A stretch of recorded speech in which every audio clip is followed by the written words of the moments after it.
Deus. Glória a Deus. Você pode aplaudir o nome do Senhor nessa noite. Aleluia. É maravilhosa a liberdade que nós temos de adorar, de fluir em adoração. E particularmente hoje, quando eu pronuncio fluir, eu lembro de Let It Flow, automaticamente a gente lembra da pastora Fernanda, né? E quantas pessoas não têm encontrado a liberdade através da vida desse casal aqui na nossa igreja, muitas pessoas fora daqui até, né? E quão maravilhoso é você conseguir perceber quando alguém é livre na essência do que é liberdade. Amém? Como a pastora falou, eu me chamo Fabrício, não percebi quantos visitantes nós temos, mas para você que não me conhece, eu sou esposo da Ana Mayra, nós somos responsáveis por gerar a Rede TIM aqui já há algum tempo na igreja, e graças a Deus esses líderes estão surgindo, brevemente vocês vão ver esses frutos aí, despontando, surpreendendo não só a nós, mas como a todos vocês, né, à medida que o Senhor vai dando liberdade a eles. E antes de mais nada, eu gostaria de dizer que a ministração dessa noite, automaticamente a gente vai para a noite, dessa manhã, é uma ministração que ela já foi liberada aqui na Rede Jovens. E não se espantem quando eu falo Rede Jovens, é que é muito difícil para me separar, né? Até 2015, no início de 2016, eu ainda era de outro ministério lá em Belém, onde tudo era Rede Jovem, né? Eu era o líder da rede, então é difícil para mim falar Aliança Jovem ainda. Me perdoem, isso não quer dizer que o meu coração não está aqui na Nova Aliança. Mas essa ministração já foi liberada lá no início de 2023, na Aliança Jovem.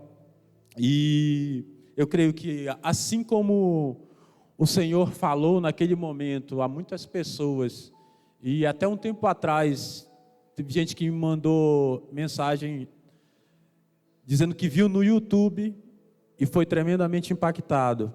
E eu creio que nessa noite não será diferente na vida de cada um de nós, a começar por mim.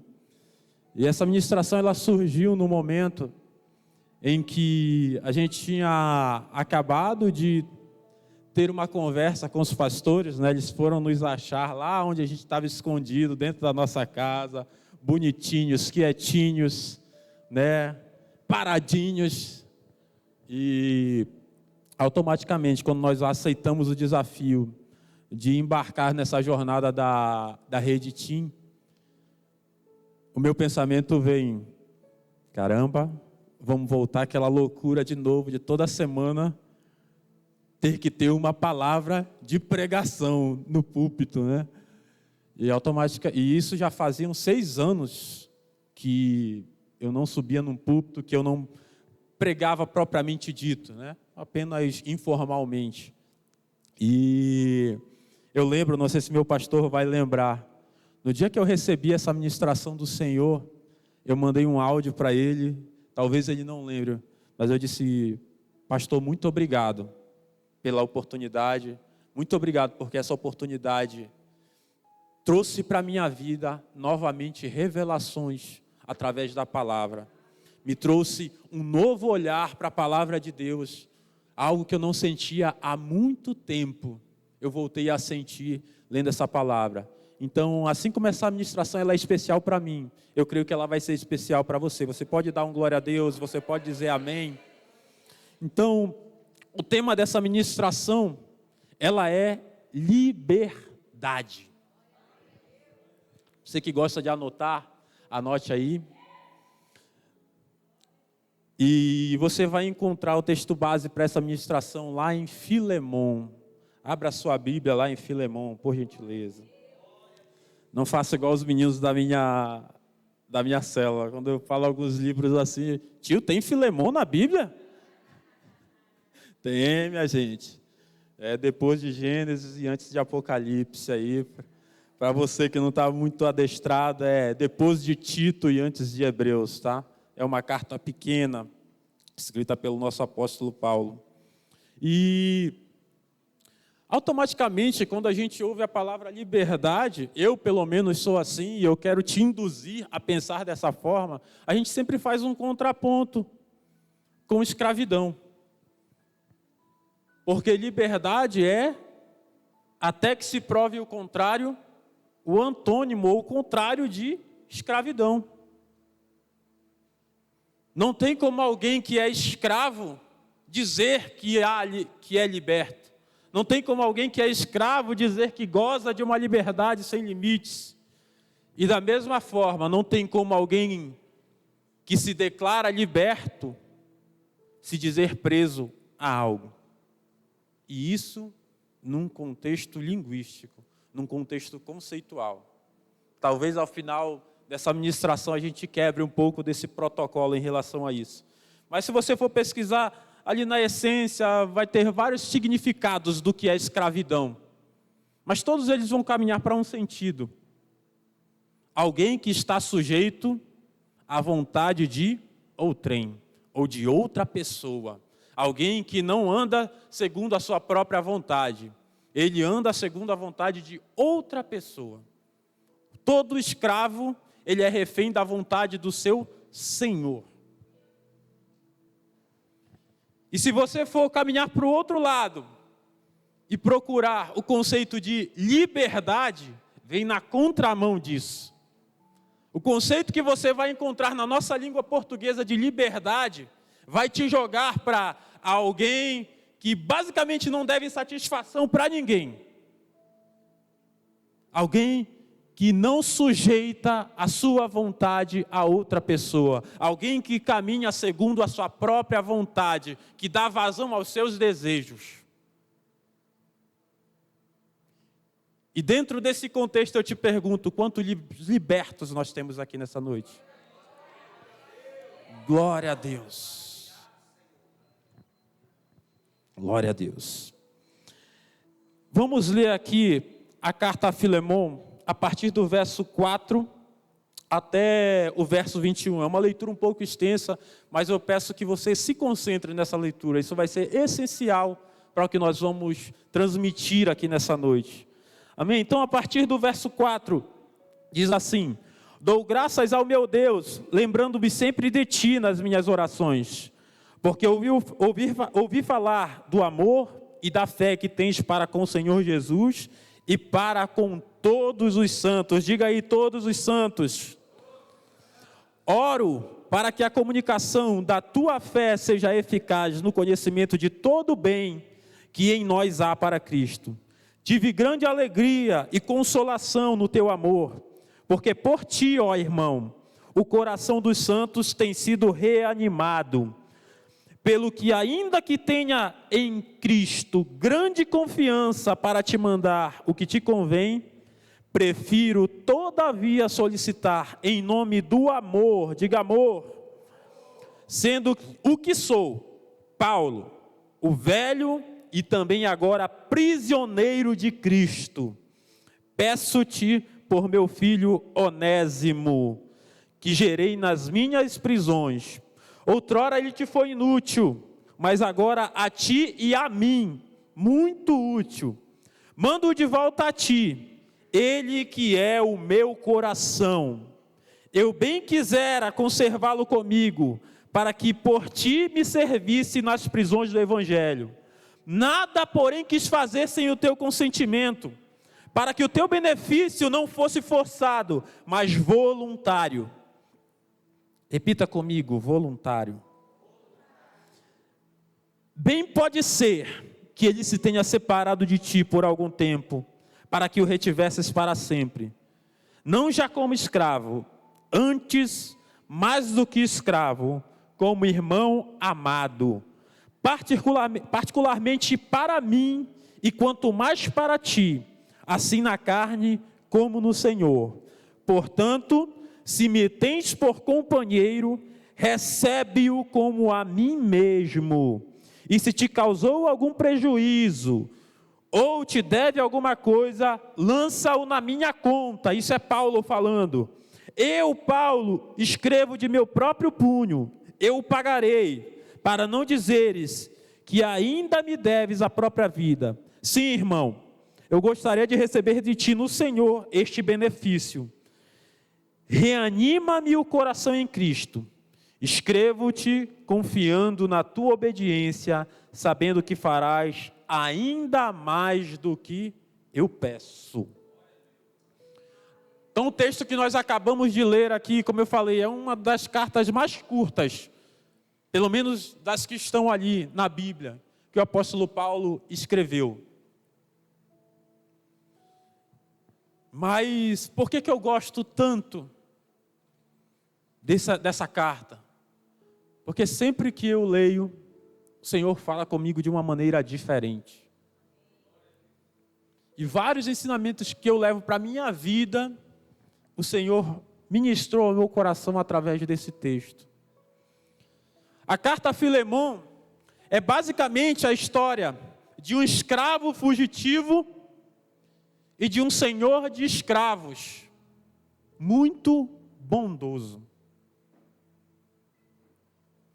Traça esse paralelo entre esses dois personagens, onde o escravo é Onésimo, e esse cara benevolente, esse cara bondoso, um mantenedor da igreja na Grécia, que era Filemon.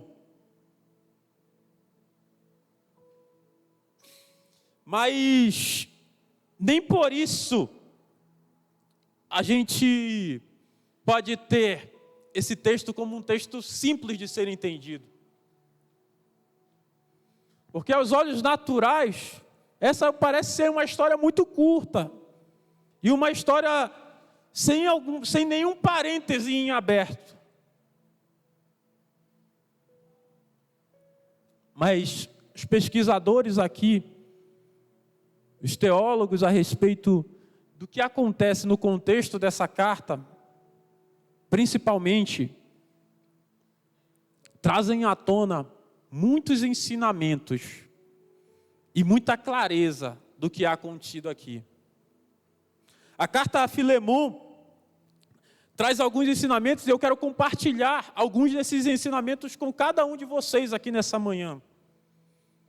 E eu tenho certeza que em algum momento você vai se identificar com alguns desses personagens, com algum desses dois personagens, ou com o terceiro personagem, ou o coadjuvante nessa história aqui, que é Paulo. Então, a primeira coisa que eu gostaria de enfatizar, dentro dos principais ensinamentos contidos aqui, é, para você que anota, nós estamos falando de um escravo liberto. Diga para mim, diga para o Senhor, diga para você mesmo, escravo liberto. Ué, Fabrício, mas o texto em nenhum momento fala que Onésimo foi liberto.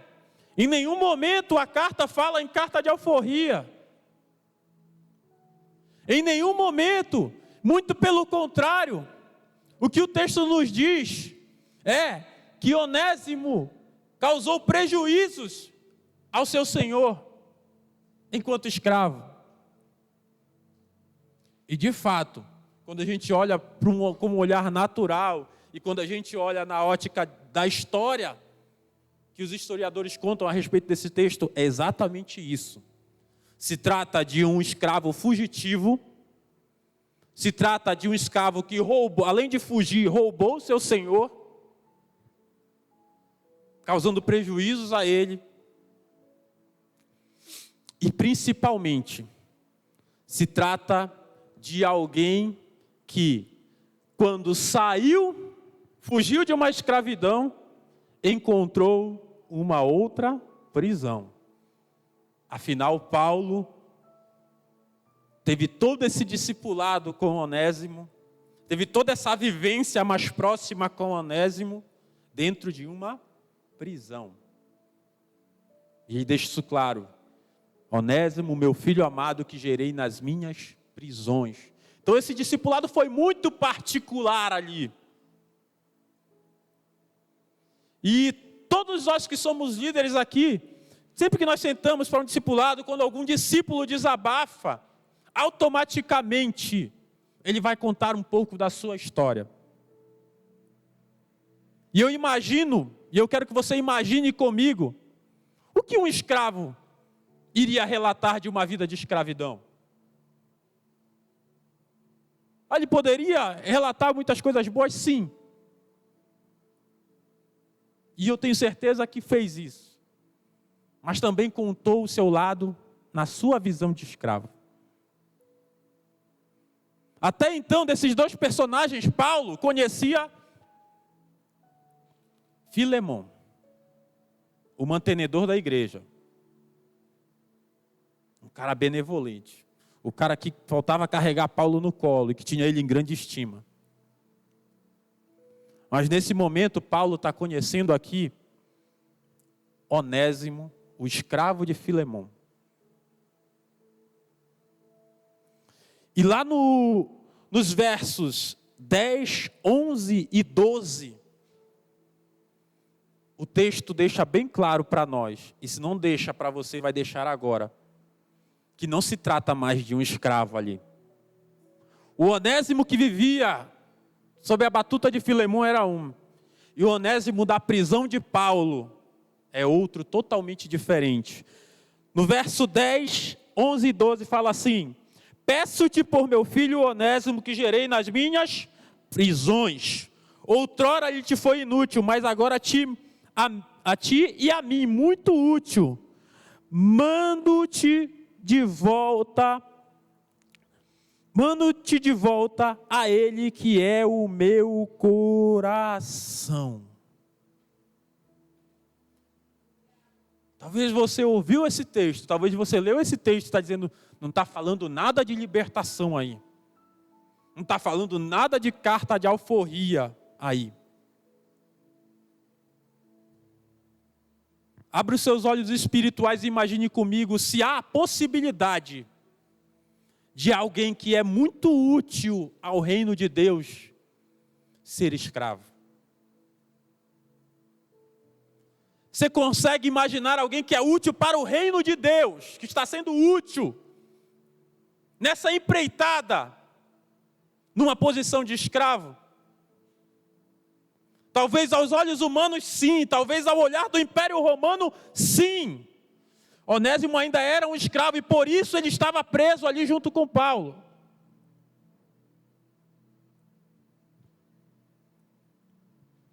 Mas ali na prisão, ele encontrou debaixo desse discipulado, debaixo de cada história que Paulo contava para ele.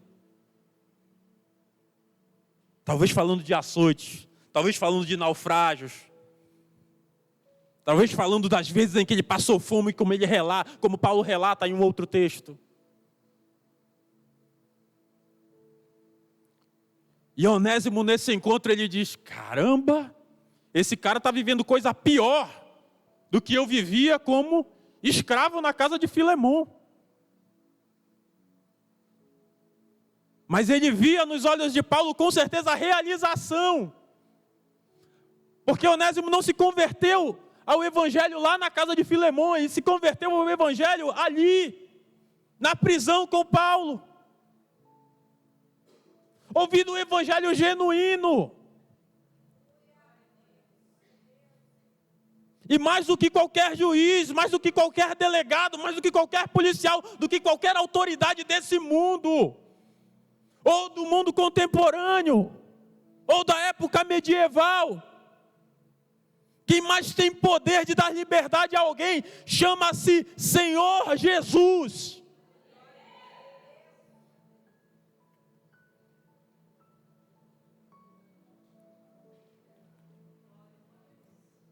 Pastor Carlos mandou uma mensagem às 3 da manhã, no grupo do governo da igreja.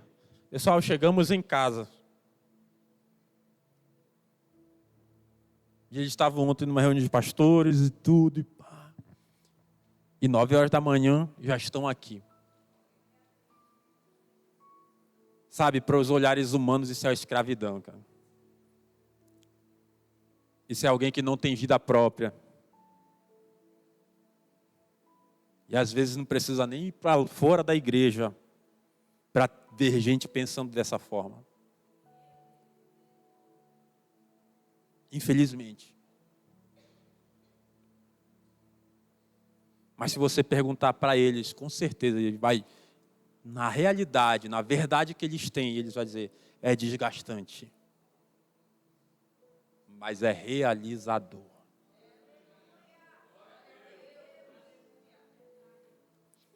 Eu já conheci outros pastores de igreja, eu tenho amigos que são pastores de igreja. E tenho amigos que deixaram de ser pastores de igreja. A maioria dos que deixaram foi exatamente porque em algum momento desse se doar para a obra, olharam para as pessoas, buscando algum reconhecimento. Mas sabe de onde vem a realização? Quando todo esse serviço, ele é olhado como realização diante do Senhor. Independente do que o homem vai ver. Independente se a sociedade vai te ver como um escravo. Onésimo estava nessa situação. Eu continuo sendo escravo, mas agora eu sou livre. Eu não tenho carta de alforria, mas agora eu sei o que é liberdade.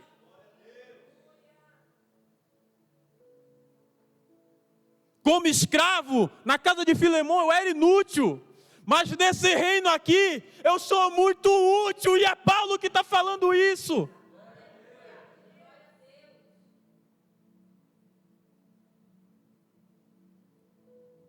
Ele tinha um exemplo do que era a verdadeira liberdade. A liberdade que todo e qualquer cristão genuíno deve buscar. Nós precisamos olhar para esses exemplos. E principalmente nós precisamos ser esses exemplos.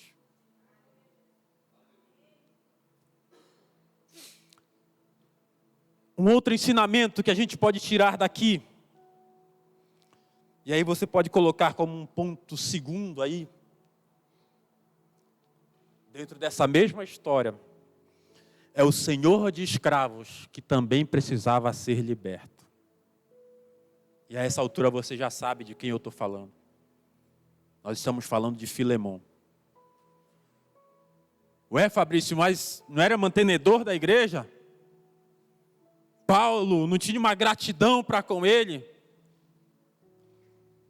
Alguns historiadores falam até que a congregação se reunia na casa de Filemão. Não era um cara que abria a sua casa para a igreja estar? Com certeza. Com certeza. Apesar de todo esse contexto de Filemão, de bondade, de atos de justiça para com os santos de Deus, ele ainda precisava ser liberto.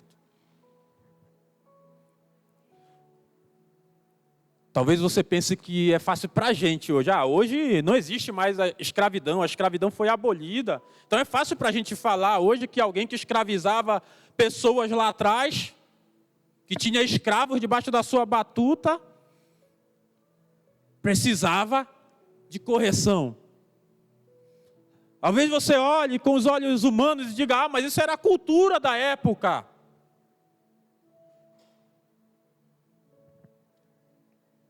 Pessoal, se hoje, a gente quando ouve casos de escravidão clandestina, porque não é legal mais hoje, se você for pegar qualquer pessoa que passou por uma situação dessa, você vai ver que são pessoas que estão com a sua alma dilacerada e foram escravizados clandestinamente. Para comigo para pensar como ficava a alma de alguém que era escravizado aos olhos de uma sociedade. E talvez se você gosta de assistir filmes ou séries dessa época aí, como eu gosto, você entende o que eu estou falando. de pessoas que estavam sujeitas à humilhação todos os dias da sua vida. Independente se serviam num trabalho braçal ou se serviam dentro da casa, o que era considerado uma honra para a época. Todos estavam sujeitos a humilhações diárias. Então Filemão, apesar de ser esse Senhor bondoso, apesar de abrigar a igreja, apesar de ter aceitado ao Jesus como seu único e suficiente Salvador, ele ainda precisava, assim como muitos de nós aqui dentro nessa situação, ainda precisava de libertação em muitas áreas. Ainda precisava ser convencido de que ele não era tão bom quanto ele pensava. E essa é uma palavra que sempre está nas minhas pregações, eu não sei porquê. Que é a palavra de Jesus ao jovem rico, quando ele fala: bom mestre, e o nosso Jesus, sem mácula, que ninguém pode apontar um dedo, ele fala: por que tu está me chamando de bom? Bom só há um, que está no céu.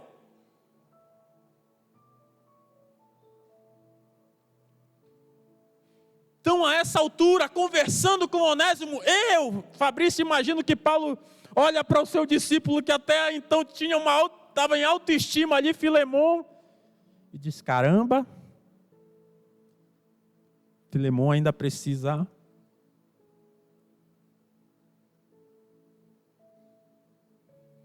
E escreve essa carta: olha, eu estou te mandando Onésimo, mas ele já não está mais indo como escravo, não. Vamos ler lá os versos.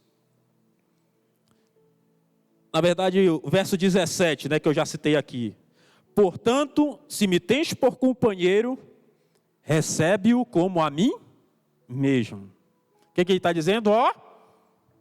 O açaí que tu colocava lá na mesa para eu tomar, bota para o Onésimo também. A melhor cama que tu reservava para mim, reserva para Onésimo.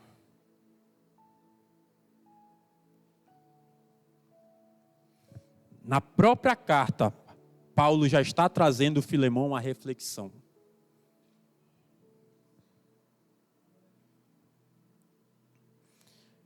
E em algum momento, nós sofremos desse mesmo mal aqui. Quantas vezes eu e você não dissemos, batemos no peito: eu sou líder lá na igreja e tal, eu sou, querendo imputar algum status. Quantas ações nossas nós não fizemos para denunciar os nossos atos de bondade? Para tocar trombeta, como faziam os fariseus. E isso é natural do ser humano, como nós somos. Mas nem por isso, nem por ser algo natural nosso, todos nós queremos um lugar de status. Quando a gente procura a melhor profissão, a gente quer um lugar de destaque. E em várias outras situações, nós queremos nos destacar.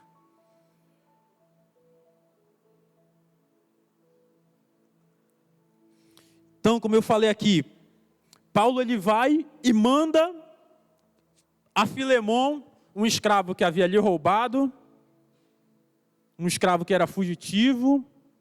E imagina a cabeça de Onésimo nesse tempo, antes, se ele não fosse convertido e se ele não tivesse tido esse discipulado com Paulo ali. Ele iria voltar para lá, caramba. Sabe qual era a punição para um escravo fugitivo? Não era só a morte. O Império Romano, que era quem comandava as ações na época, quem ditava as regras, dizia que esse escravo tinha que ser morto em praça pública. Recomendava que esse escravo fosse morto em público para servir de exemplo.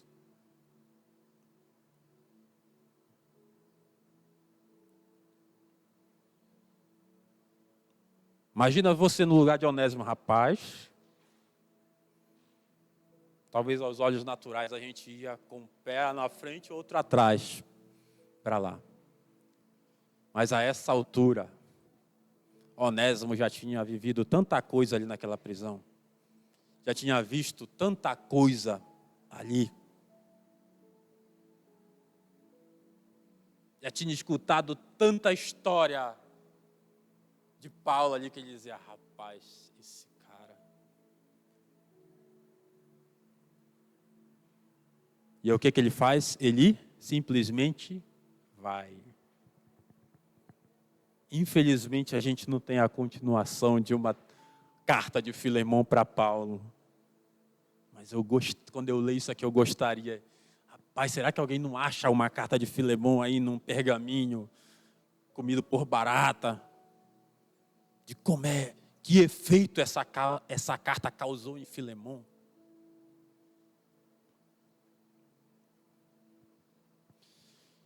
Então, pessoal, liberdade não é algo banal.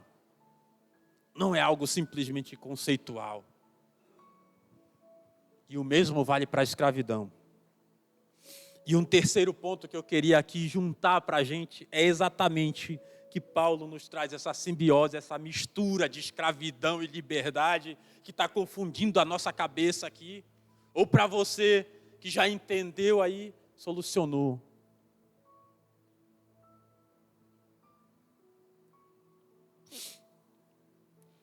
Paulo aqui, não só nas suas cartas, não só nessa, mas em outras cartas, não só escrevendo, mas nas suas ações, não só em praças, mas nas prisões, em toda a sua trajetória,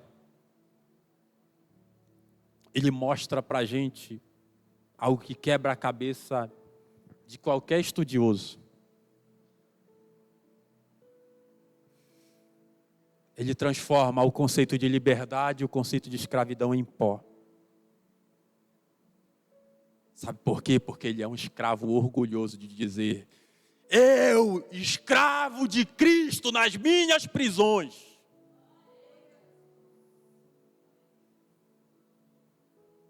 Ele fala aos seus discípulos: meu filho que gerei nas minhas prisões. Em outro momento, em outra carta, ele diz: eu que já sofri naufrágio, eu que já passei fome, eu que já fui açoitado. E fora as coisas que ele não descreveu.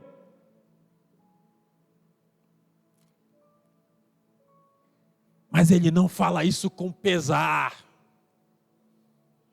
Sabe?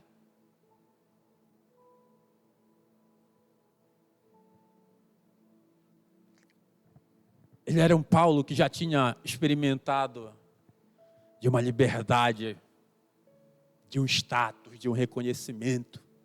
A gente está falando, pessoal, antes que eu caia daqui, a gente está falando de um Paulo que era tido por muitos o queridinho de Gamaliel. Para você que não sabe quem é Gamaliel, Gamaliel era um dos doutores, se não o mais considerado, o mais conceituado, tidos em alta estima pelo povo ali, dentre os fariseus. Doutor da lei, assim como Paulo também era. Ele era um cara que foi gerado com tanto zelo pela lei, que antes dele ser liberto de fato, quando ele gozava de uma liberdade natural do mundo, ele era tão zeloso que ele ia nos sumos sacerdotes e me dá carta aí para eu perseguir esses doidos, esses cristãos aí. E ia e matava. Se não com suas próprias mãos, mas com suas ações. Lá em Atos você vai ver esse Paulo no maior sangue frio, vendo depositarem as vestes na hora de matar Estevão aos seus pés.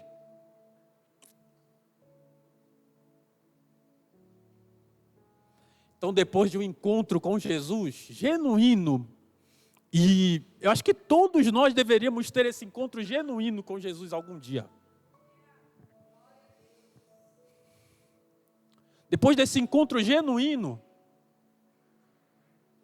olhando para tudo que ele imaginava ser liberdade, olhando para tudo que ele imaginava ser zelo, e que agora é pó diante dos olhos dele, ele começa a dizer: minha vida não importa para nada, minha mão está manchada de sangue, o mínimo que eu posso fazer agora é dedicar essa minha vida. Era por isso que quando ele pegava um açoite, quando ele era preso, quando ele sofria qualquer dano físico, em função do evangelho, ele estava alegrando, parece um doido. Ele escrevia: eu fui açoitado, eu fui humilhado, porque aquilo já não era mais penoso para ele, aquilo era sinônimo de liberdade, era uma escravidão que era sinônimo de liberdade.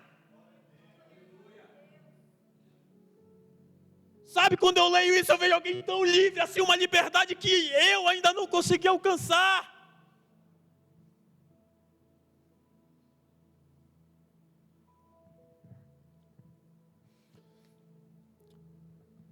Uma história do meu cotidiano que deixa muito claro essa distinção, essa distorção de liberdade que o mundo traz para a gente. É de na época, discípulo meu, né, que é o pastor Christian. Ele foi meu discípulo, e uma das coisas que ele contava quando ele se reconciliou é que estava no auge aquela música da Ivete Sangalo. Todo mundo já escutou, não se faça de doido aí não. Poeira, poeira. Aí tem uma parte que fala especificamente de Satanás ali. A minha sorte grande foi você cair do céu. E aí ele, conhecedor da Bíblia ali, perdido no carnaval, ele: opa, quem foi que caiu do céu? E aí ele se senta, ele fala que ele se senta no meio-fio, e ele começa a chorar. E os amigos dele dizem: o Christian bebeu demais, ó, tá. Calma aí na cachaça, meu amigo. E ele diz: eu vou embora, cara. Vou embora. E no outro dia, ele foi para o culto decidido a se reconciliar. Eu lembro muito bem desse dia. Sabe por que isso aconteceu? Porque naquele momento ele entendeu que aquela liberdade ali só servia para quem nunca tinha tido encontro com o nosso Jesus. Aquela liberdade era para quem não conhecia o que era uma verdadeira liberdade.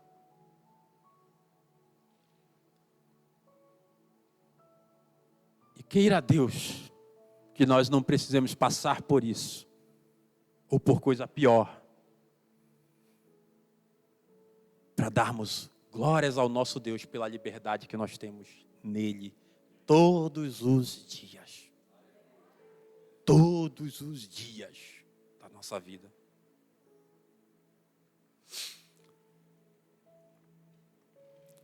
Já caminhando para o final aqui, quando eu falo de liberdade genuína, pessoal, além de tudo que foi falado aqui, eu não estou falando de algo que em algum momento você não vai titubear. Em algum momento você não vai precisar ser convencido de que você está no caminho certo. Sabe por quê? Nós, como seres humanos, nós temos uma tendência a retroceder. Tem algo em nós que sempre nos puxa para retroceder. E eu sei que você entende o que eu estou falando aqui. Em algum momento dessa caminhada, você pensou: ué, será que está certo isso?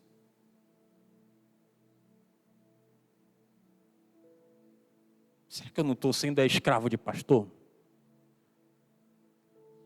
Será que eu não estou sendo escravo da igreja? Está demais esse negócio.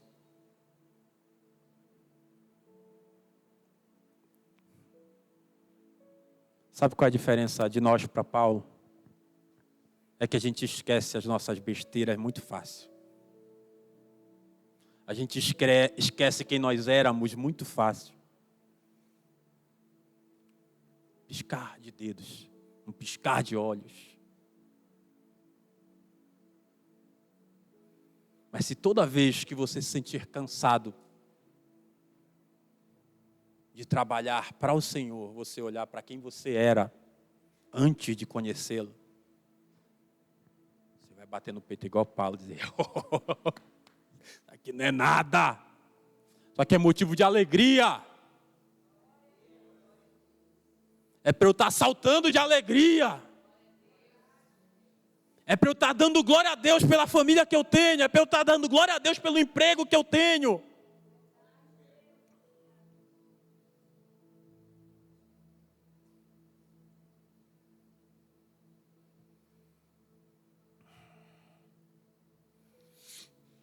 O que eu estou falando, talvez não seja fácil da gente conceber. Mas eu vou compartilhar uma coisa que eu sei que todo mundo já passou.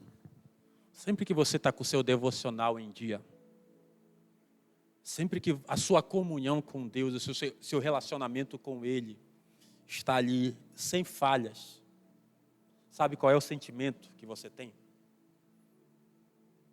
Preciso fazer mais. Está pouco.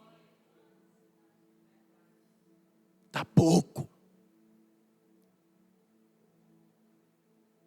Quando do contrário, qualquer coisinha que você faz, tá bom. Esse pastor está querendo me escravizar. Tá demais. Essa nova aliança aí quer escravo, não quer ovelha, não. Eu não estou falando de algo que eu já não pensei ou não falei, pessoal. Estou sendo bem sincero com vocês.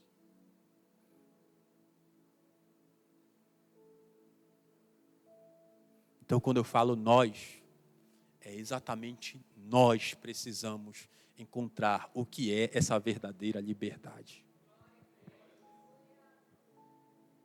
Queria que o ministério subisse. Queria que você ficasse de pé no seu lugar.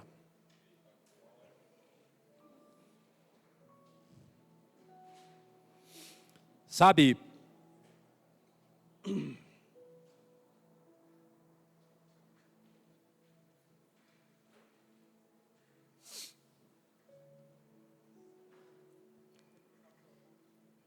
essa desconstrução de liberdade, de escravidão,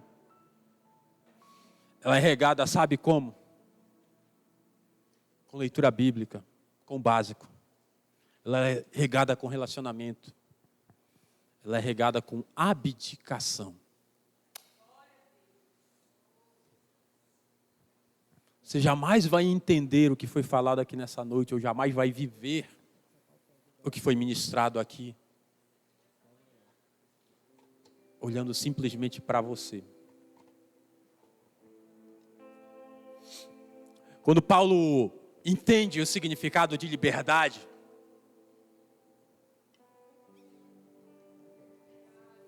ele está olhando para o quanto ele foi escravo dele mesmo. Doutor da lei. O discípulo mais promissor do maior doutor da época.